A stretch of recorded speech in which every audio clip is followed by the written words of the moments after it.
మొన్న జరిగినటువంటి నిజామాబాద్, ఆదిలాబాద్, కరీంనగర్, మెదక్ పట్టభద్రుల ఎలక్షన్లో, అదేవిధంగా ఉపాధ్యాయ ఎమ్మెల్సీ ఎలక్షన్లో భారతీయ జనతా పార్టీకి పట్టం కట్టినటువంటి ఉపాధ్యాయులకు మరియు పట్టభద్రులకు భారతీయ జనతా పార్టీ తరఫున శిరస్సు వంచి పాదాభివందనం తెలియజేస్తున్నాం.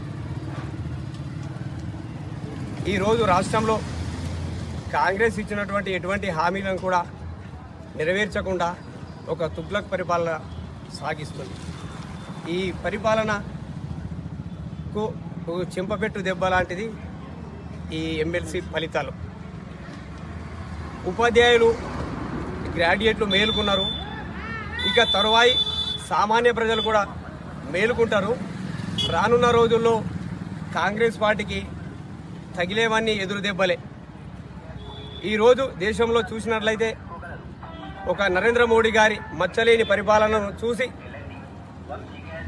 ఆయన మీద నమ్మకంతో, భారతీయ జనతా పార్టీ మీద నమ్మకంతో ఉపాధ్యాయులు, పట్టభద్రులు విశ్వాసం ఉంచి ఈరోజు 2 ఎమ్మెల్సీలను తెలంగాణలో అధికార పార్టీని పక్కకు దోసి కైవసం చేసుకోవడం జరిగింది. ఇది ఒక శుభ పరిణామం. తెలంగాణకు మంచి రోజులు రాబోతున్నాయనడానికి ఇది ఒక సంకేతం.